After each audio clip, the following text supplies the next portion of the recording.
Oi, gente, Wagner aqui. Essa é a 19ª aula do nosso minicurso Python para estudantes e professores de física. A gente está ainda no primeiro módulo, o módulo que é de Explorando Python. E nessa aula de hoje a gente vai falar sobre mais uma estrutura de controle. Na última a gente falou sobre a estrutura if, elif, else. Essa a gente vai falar sobre a estrutura while, que é também uma estrutura de controle. A gente vai tratar sobre essa estrutura utilizando dois exemplos. Primeiro é o exemplo do movimento na vertical, lançamento vertical e queda livre.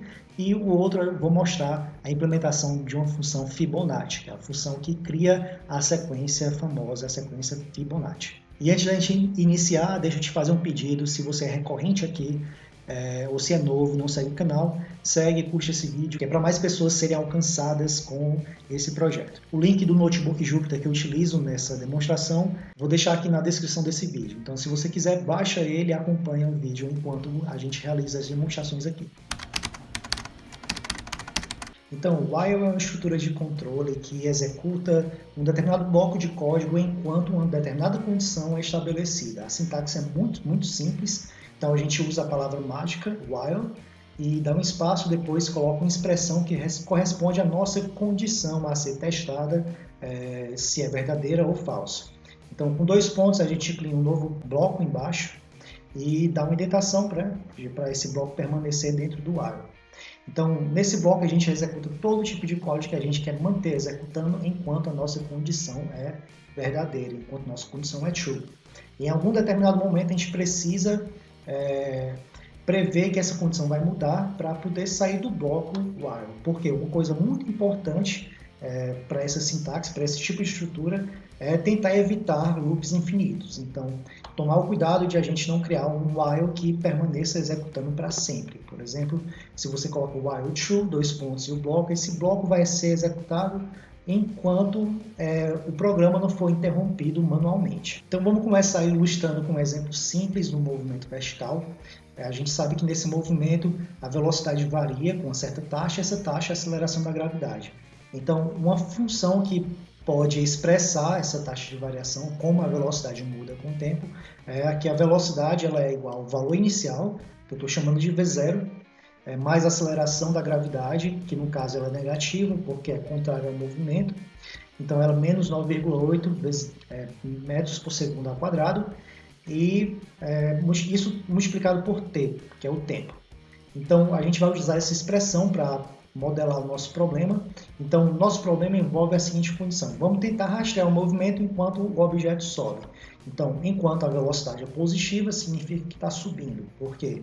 Positivo, contrário à aceleração da gravidade, que é negativa, então a velocidade aponta para cima, a velocidade tem sinal positivo.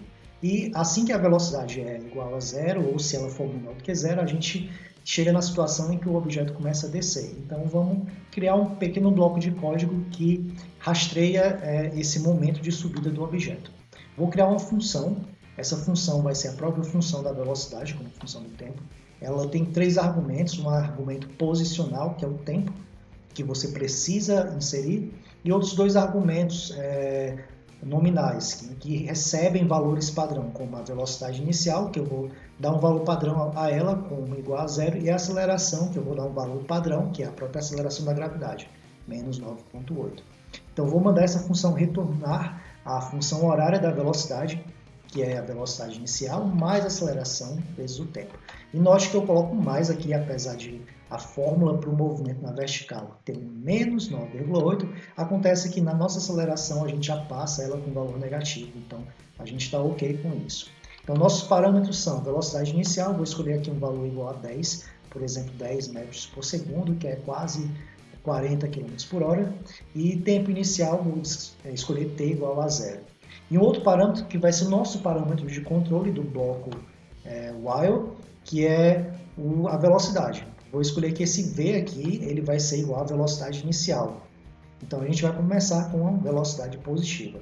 Então, no lançamento vertical, a gente vai fazer esse rastreio do movimento com o bloco, com a estrutura while da seguinte forma. A gente escreve o while e a nossa condição vai ser v maior do que zero. Ou seja, enquanto o objeto permanecer subindo no movimento, a gente vai executar o que a gente escrever abaixo desse while.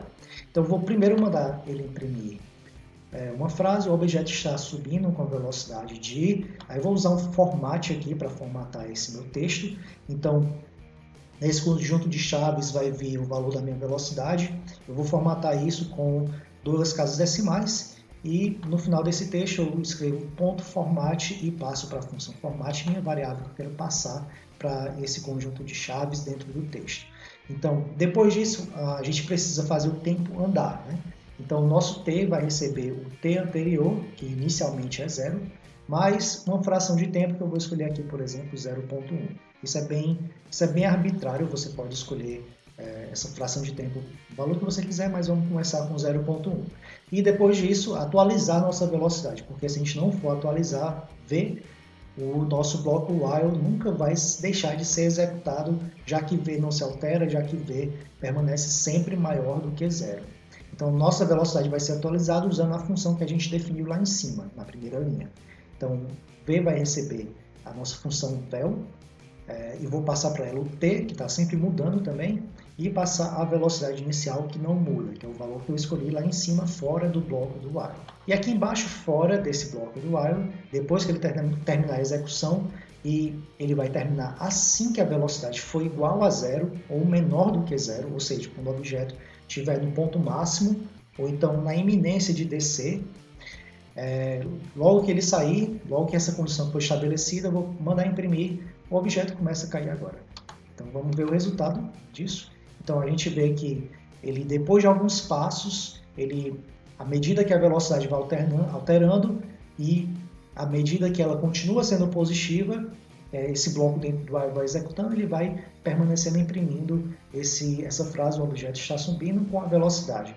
Você pode modificar aqui o texto para incluir a unidade de medida, metros por segundo. E uma coisa interessante também, que eu vou adicionar aqui, só para tornar isso um pouco mais dramático, por assim dizer, vou importar a biblioteca time para utilizar uma função específica dela. Então, vou importar usando esse apelido tm, para não ter que escrever time toda vez. Na verdade, isso é só para mostrar para vocês como é que a gente modifica o apelido de uma biblioteca, de um pacote que a gente está importando, mas nesse caso nem precisava se importar tanto com isso não. Mas de toda forma está aqui um exemplo. Então vou chamar essa função sleep, para isso eu vou usar o apelido da função do pacote timer que eu importei, tm.sleep, e para essa função eu vou passar o tempo em segundos de verdade. Eu quero que o programa pause a execução antes de executar novamente. Então, como está crescendo 0,1 segundos aqui na nossa, vamos dizer assim, simulação do meu lançamento vertical, eu vou mandar o código parar por também 0,1 segundos, só para dar um pouco mais de realidade para isso. Então, depois que a gente executa, ele vai imprimir, só que não vai imprimir tudo muito rapidamente, ele vai imprimir a cada 0,1 segundos, né? A cada décimos de segundo. A gente pode alterar aqui o valor do incremento no tempo, diminuir, por exemplo. Isso significa que ele vai executar mais passos do bloco while, porque eu estou mantendo por mais execuções a velocidade como sendo positiva. Apesar de que o programa vai pausar pela mesma quantidade de tempo, 0,1, você pode inclusive alterar para 0,05, mas de toda forma a gente percebe aqui que o bloco while tem um número de execuções maiores se a gente diminui aqui o passo no tempo. Vamos deixar agora o valor padrão de 0,1 e passar para o próximo exemplo. Continua sendo um movimento na vertical, agora vamos rastrear tanto a subida quanto a descida. Então o que a gente tem agora de condições para fazer esse rastreio é que enquanto que a velocidade for maior do que 0, o móvel está subindo. E quando o V for menor ou igual a 0, a gente tem que o móvel está descendo. E a gente pode parar esse rastreio assim que o móvel chegar no ponto de lançamento. O ponto de lançamento a velocidade tem o mesmo valor que a velocidade inicial, só que o sinal dela é trocado, é negativo. Antes, subindo, o objeto tem velocidade positiva e descendo tem velocidade negativa. Isso tudo porque a gente escolheu a aceleração da gravidade como tendo o sinal negativo. Então, eu vou simplesmente copiar esse bloco todo que a gente fez, essa célula toda, e alterar algumas coisas. Primeiro, dentro do bloco while, agora, nossa condição é enquanto que a velocidade for maior ou igual a menos a velocidade inicial. Então, dentro do nosso bloco, a gente vai ter duas situações para rastrear. Uma é enquanto ele está subindo, ou seja, velocidade positiva. Para isso, eu crio um bloco condicional. If v maior do que zero, agora eu vou colocar esse print indentado, mandando ele imprimir que o objeto está com velocidade, está subindo com certa velocidade. E fazer um outro condicional, elif, que é se a velocidade for menor ou igual a zero, vou mandar imprimir agora que o objeto está caindo, porque quando a velocidade é menor ou igual a zero, o objeto ou está na iminência de cair ou está caindo. O restante do bloco do if, do while, na verdade, permanece da mesma forma. Então, quando a gente executa, a gente vê agora que ele imprime primeiro que o objeto está subindo, depois de um certo tempo, a velocidade muda de sinal, ele passa a imprimir que o objeto está caindo. E, finalmente, para terminar essa aula, vamos partir para o último exemplo, que é o exemplo da sequência Fibonacci. Para quem não conhece a sequência Fibonacci, que é muito famosa, ela segue uma certa regra. A sequência tem as seguintes regras, que o primeiro elemento é um zero, o segundo elemento é o número 1, e o elemento subsequente é a soma dos dois últimos. Isso vale para todos os outros elementos. Então, os 10 primeiros elementos da sequência Fibonacci, por exemplo, é 0, 1, 1, 2, 3, 5, 8, 13, 21, 34. Observe que a cada elemento, a partir do terceiro, esse é a soma dos dois anteriores. Por exemplo, o 34, que é o 10º elemento, é a soma de 21 com 13. Então, a gente vai criar uma função, vou chamar essa função de Fibonacci. Essa função vai receber um inteiro, que é o número de elementos que eu desejo criar na minha sequência Fibonacci, e dentro dessa função, dentro do escopo dessa função, eu vou criar primeiro uma lista.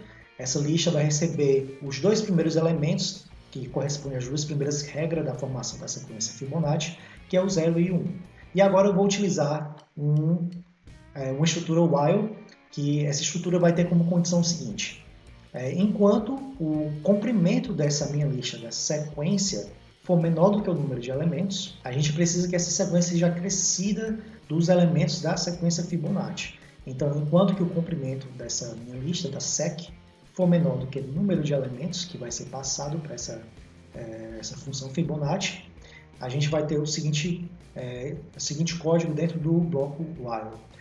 A sequência sec, eu vou usar a função append para incluir, para juntar dentro dessa lista sec alguma coisa. Então, eu vou chamar sec.append e dentro dessa função append eu vou passar o elemento seguinte da sequência Fibonacci. Então, nossa regra é: o elemento seguinte é o último mais o penúltimo. Então, o penúltimo elemento da lista é sec-2. O índice -2 indica que eu estou chamando o penúltimo elemento de uma lista, mais sec-1, porque -1 é o índice do último elemento de uma lista. Então, está sendo passado aqui para sec, incluído dentro da lista é a soma dos dois últimos elementos. Então, esse bloco vai sempre sendo executado, a lista vai aumentando de tamanho, enquanto que o tamanho dessa lista não chega a ser do tamanho do número de elementos que eu desejo. E no final, fora do bloco while, eu mando a função retornar essa lista completa, a lista sec. Então, se a gente executar aqui, por exemplo, print Fibonacci 10, eu quero que ele imprima os 10 primeiros elementos. Você pode imprimir sem essa estrutura de lista, sem os colchetes e as vírgulas, colocando um asterisco na frente da função para ele desempacotar essa lista. Se você escolher um outro número de elementos, ele vai imprimir todos os elementos que você desejar aqui. Por exemplo, 20 elementos, ele imprime os 20 primeiros elementos da lista. Então é isso, gente. Espero que tenham gostado. Eu vou deixar esse notebook, o link para esse notebook aqui nos comentários. Caso você tenha alguma dúvida, algum comentário a fazer, deixa aqui na seção de comentários ou então lá no Google Sala de Aula. Se você é novo ou recorrente por aqui e não segue o canal ainda, segue esse canal que é para poder alcançar mais pessoas com esse projeto de Python para estudantes e professores de física. Então, bons estudos e boa prática.